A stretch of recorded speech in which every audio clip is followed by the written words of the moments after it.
I'm Dr. J, and I speak to dead people. When you think of women's rights, you probably don't think of Islam. And yet, Islam gave women rights that were only adopted in the West over 1,000 years later. Rights to earn, inherit, own property, lead a business, rights to refuse a marriage, and initiate divorce. All of this is documented in the Quran. At the heart of Islam's revolutionary approach to women's rights was Khadija bint Khuwaylid, Prophet Muhammad's first wife. Khadija shattered expectations of 7th century Arabia. She ran one of Mecca's most successful trading empires. And despite pressure to marry for status, she chose love, proposing to Muhammad, a man who not only worked for her, but was 15 years her junior. When Muhammad began receiving revelations and faced hostility, Khadija was his first believer and steadfast supporter. You're about to hear from a woman some scholars call history's first feminist, a trailblazer who defied social norms to help build a faith with over 2 billion followers. Khadija will share her views on modern Islam and how women can overcome prejudice, claim their power, and realize their potential. Khadija, are you there? Yes, Justin, I am here. Khadija, running a business as a woman in your time was almost unheard of. How did you first get into trade? It began out of necessity and a desire to provide for my family after my father's passing. Observing his work in trade, I learned much about commerce. With this knowledge, I began my own ventures, importing goods and managing caravans, which led to a successful business. It was challenging, navigating a male-dominated world, but my integrity and keen sense for opportunities earned respect. It seems incredible to me that you were able to start your own business endeavors. Did your family support you? Yes, particularly my cousin, who initially helped me manage the business. It was uncommon for women to hold such roles, so there were challenges and skepticism from the community. But through hard work, honesty, and fairness, I proved myself and gained respect in the trade. My family's support was crucial in my journey. What challenges did you face as a woman in a male-dominated industry? There were several challenges. Firstly, skepticism about my capabilities as a woman in a role typically held by men. I had to consistently demonstrate my knowledge and integrity in business dealings. Secondly, balancing societal expectations with my professional pursuits was difficult. I had to navigate cultural norms while asserting my place in the industry. Lastly, gaining trust from male counterparts required extra effort. But I proved myself through fairness and success in my endeavors. These challenges, though tough, made me more resilient and determined. It's been said that your trading empire was bigger than all the others in the region combined. Yes, it grew significantly over the years. My approach was unique. I emphasized fair treatment, high-quality goods, and reliable partnerships. This reputation attracted more clients and expanded my network. Over time, my business grew to encompass a vast trading empire, larger than others in the region. So you provided great quality goods. You developed a reputation as somebody who was honest. How else did you earn the respect of men who may not have initially seen you as an equal?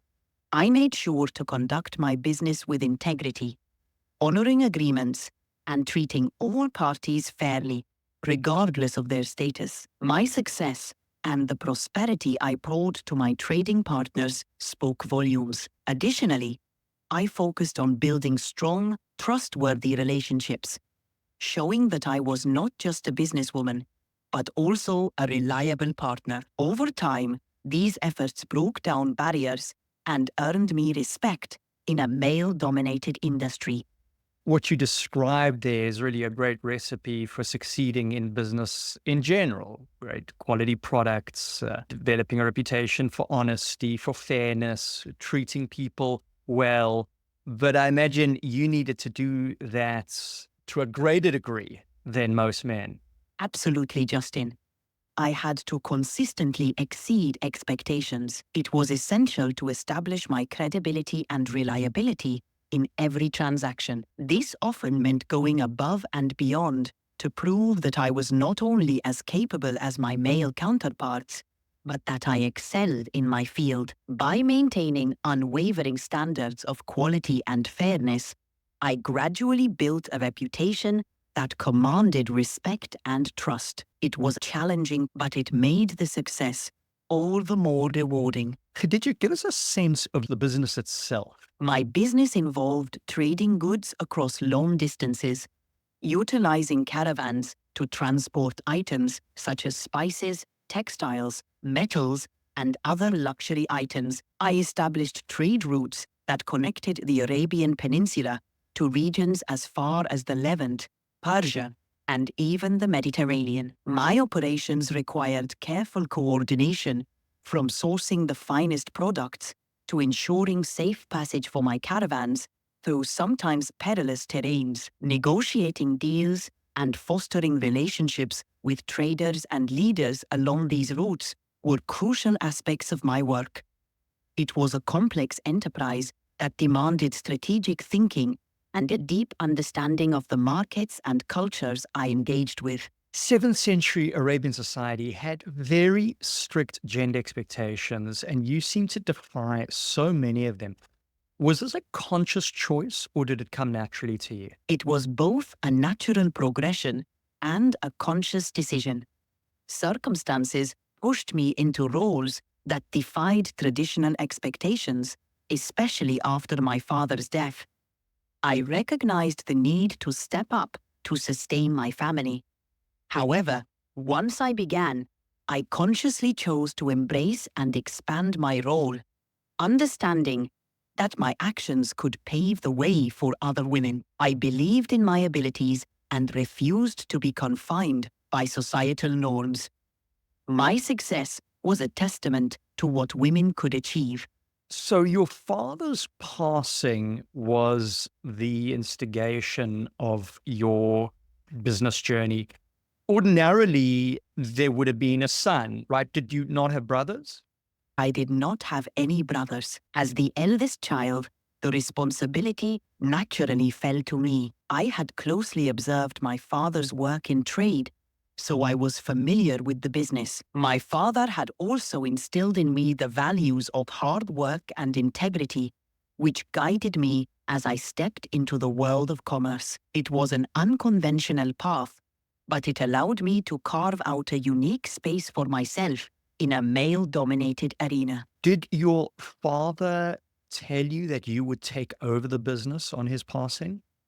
My father did not explicitly say I would take over.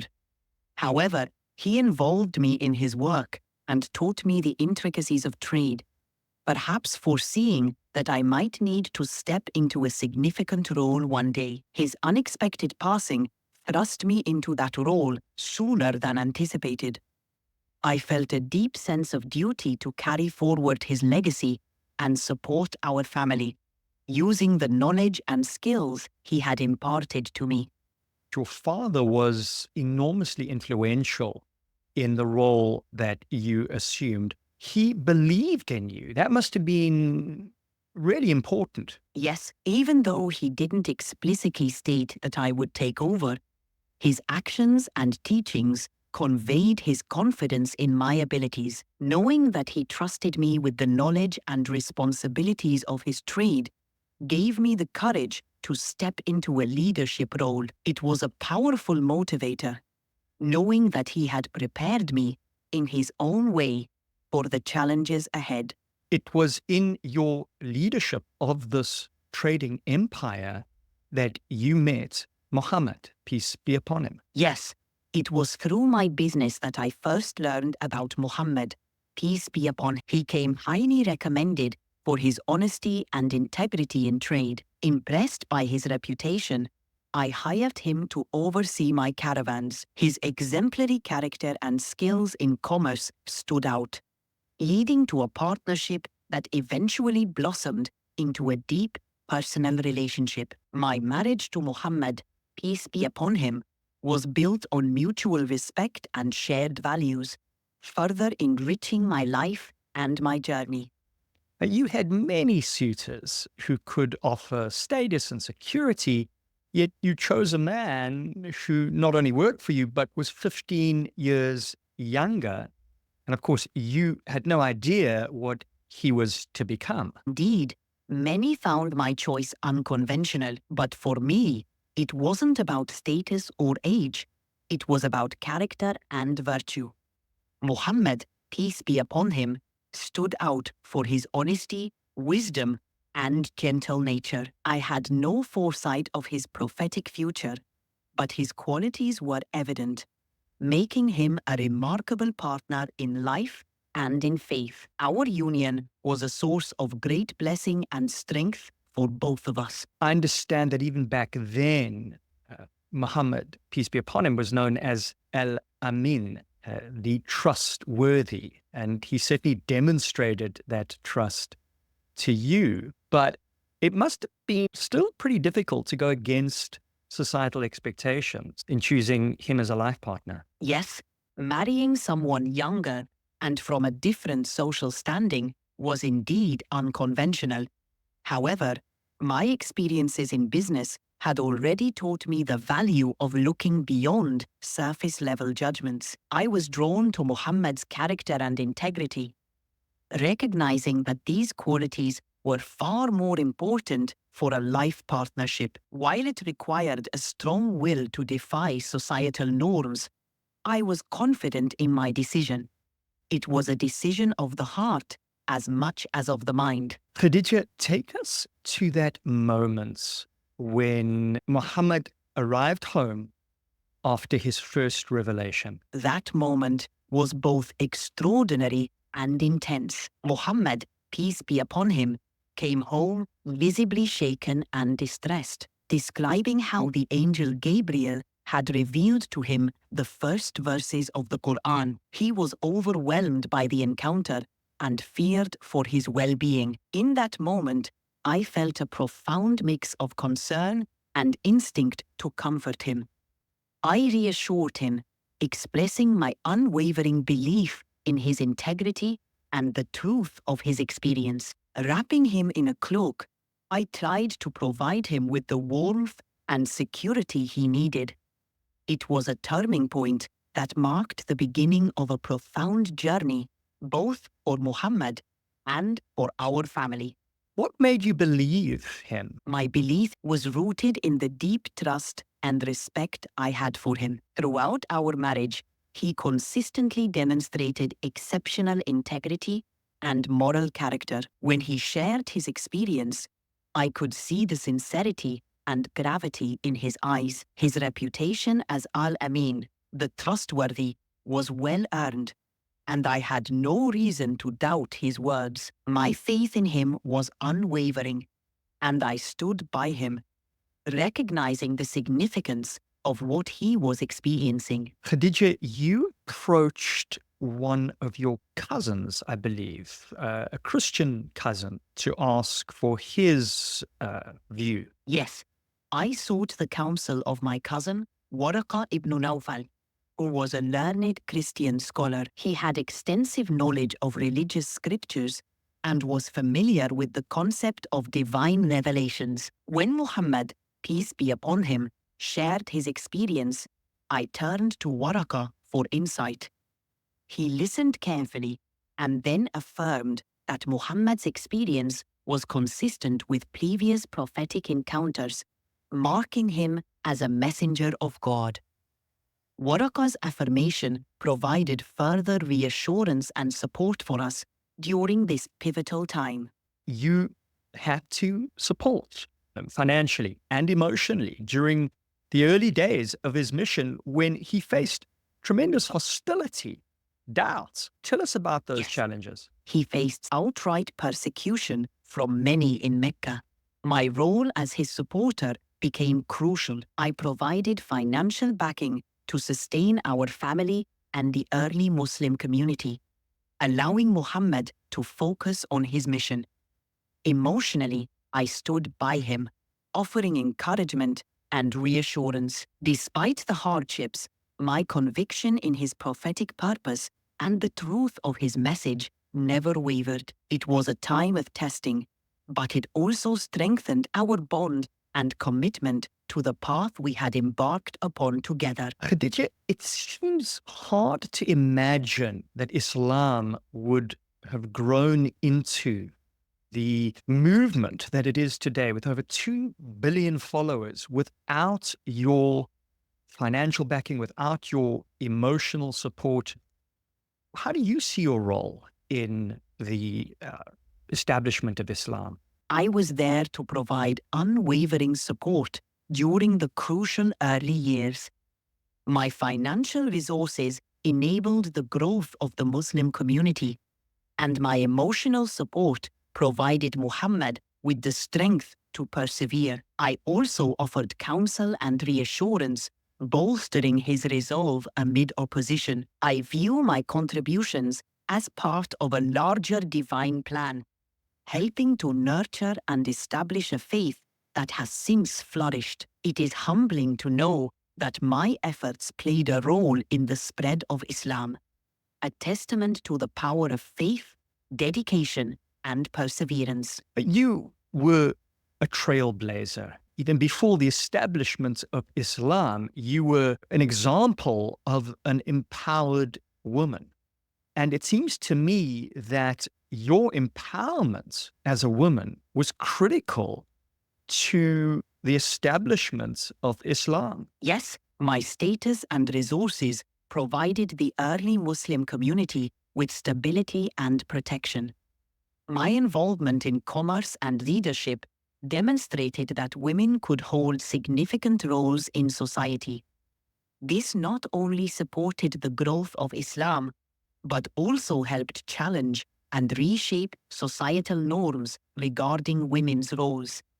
My marriage to Muhammad, peace be upon him, was a partnership of equals, and our collaboration in the early days of Islam set a precedent for the inclusion and value of women within the faith. I believe my actions and choices contributed to shaping an environment where women could find empowerment and purpose within Islam. How did the women's rights outlined in the Quran, the right to earn, inherit, to divorce, what do these rights mean for women of your time? The right to earn allowed women to engage in commerce and maintain financial independence. The right to inherit ensured that women had a share in family wealth, which was a significant departure from pre-Islamic practices where women often had no claim. The right to divorce offered women autonomy in their marriages, providing them with legal rights and protections. These rights elevated the status of women, granting them recognition and agency that were previously unheard of. It was a transformative shift, paving the way for greater gender equity and empowering women to participate more fully in society. Khadija, I imagine that there are many, many people listening or watching this right now who are skeptical about what you're saying because parts of modern Islam don't seem to represent the rights of women that were established so early on. When we look at, say, the Taliban in Afghanistan forbidding women to work, leaving the house, severely limit their education, that just does not seem to sync up with what you're saying. It's understandable why some might be skeptical, given the disparity between the rights granted in the Quran and the practices of certain groups today. It's important to recognize that cultural and political factors have influenced interpretations and implementations of Islamic teachings throughout history. What I described were the original rights and principles laid out in the Quran, which were progressive for their time and aimed to ensure justice and dignity for women. The actions of groups like the Taliban represent a distortion of Islamic principles, often driven by political agendas rather than religious doctrine. It's crucial for individuals to educate themselves on the authentic teachings of Islam and differentiate between cultural practices and religious tenets. The core message of Islam, when understood in its entirety, champions the rights and dignity of all individuals, including women. What about dress? Many people would say that insisting women cover their entire face and body with a burqa doesn't help them in exercising their rights to participate fully in the modern world. As the first believer, the most influential Muslim woman, does full face and body covering for women reflect your understanding of Islamic law? In my time, modesty was deeply valued, but it's essential to differentiate between cultural practices and religious tenets.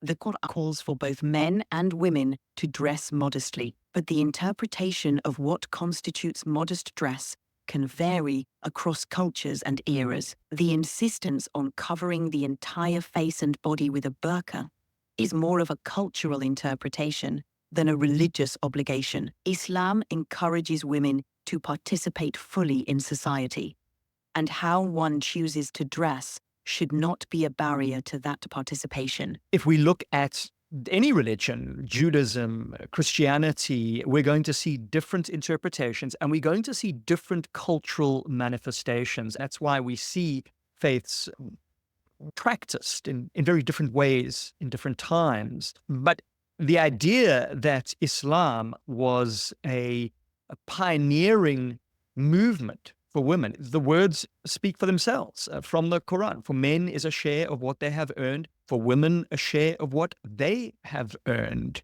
Whoever has a daughter and does not favor his son over her, Allah will enter him into paradise. This idea that men are not to be favored over women. You have rights with regard to women, but they also have rights with regard to you. I mean, even that word, rights, that it is in that document, that we're literally talking about women's rights in this 7th century revelation. Absolutely, Justin. The Quranic verses you mention highlight the progressive nature of women's rights in early Islam. These teachings emphasized a fundamental respect for women's autonomy and value, which were groundbreaking for the 7th century. The notion that women have economic rights, the right to be treated equally, and specific rights within marriage was transformative.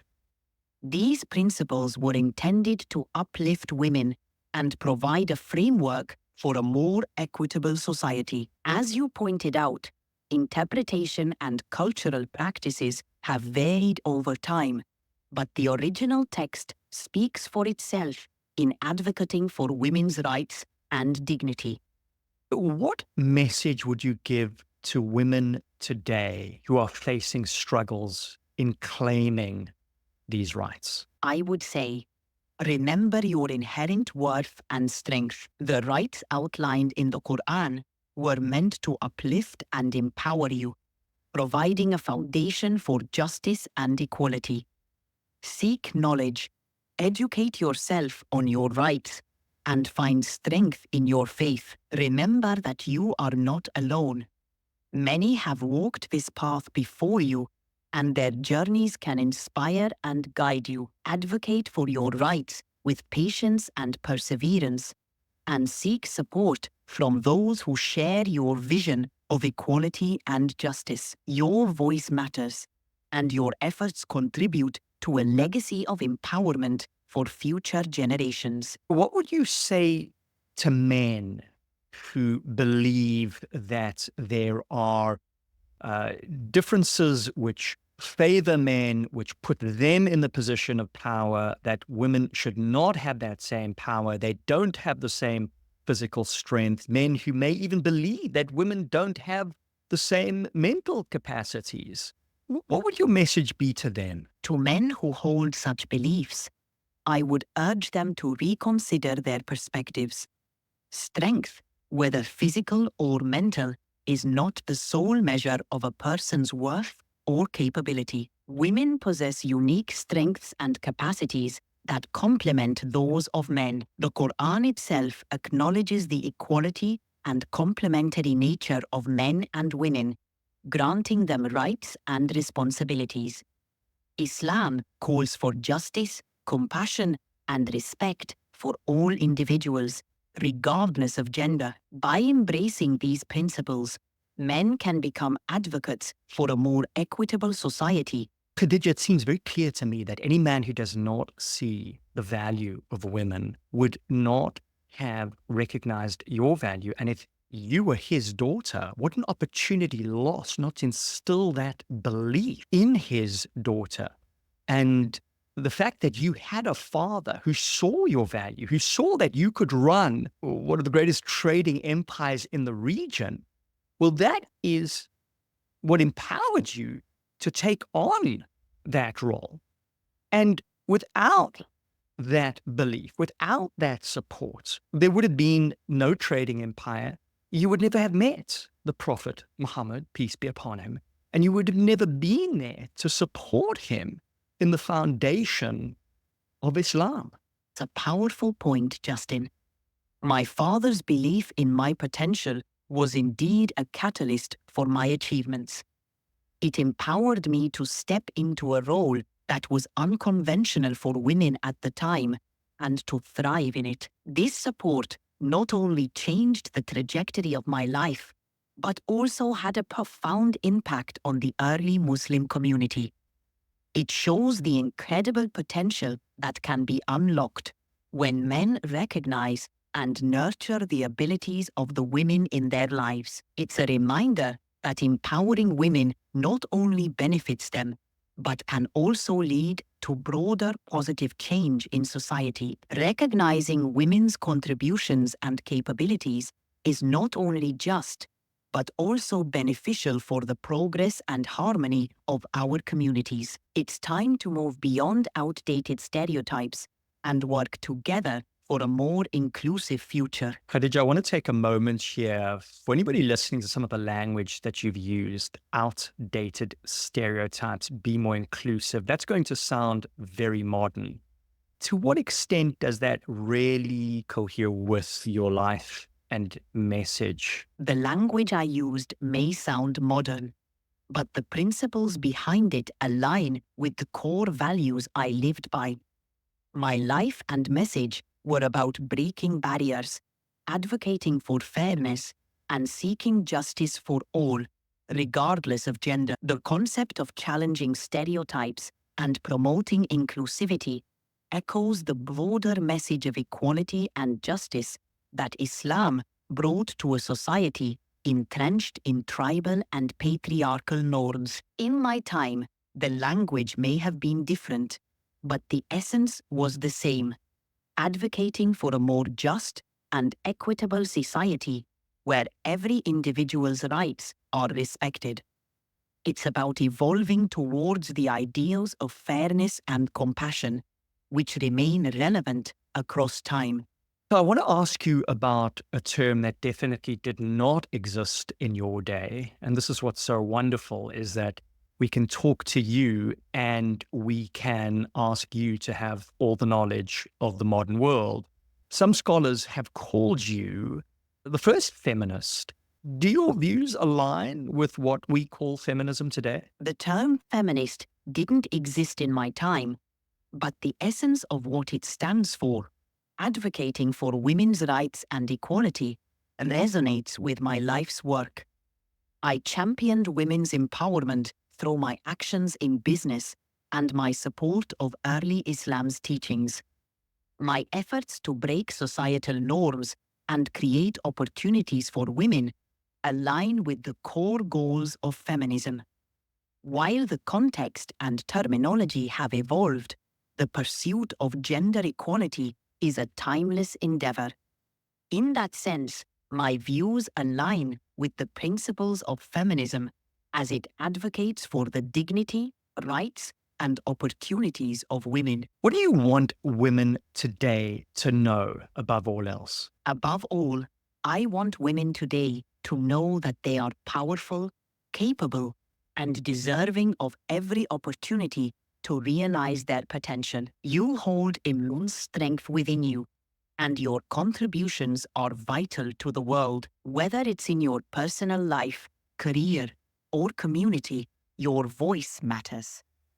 Embrace your individuality, stand firm in your beliefs, and never doubt your worth. Together, we can continue to pave the way for a more equitable and compassionate world, honoring the legacy of those who came before us and inspiring those who will follow. What advice would you give to women today who face prejudice and barriers on their path to realizing their potential? I would say, stay resilient and steadfast in pursuing your goals. Remember that your worth is not determined by others' perceptions, but by your own belief in yourself. Seek out supportive communities and mentors who can offer guidance and encouragement. Educate yourself, arm yourself with knowledge, and use it as a tool to challenge discrimination.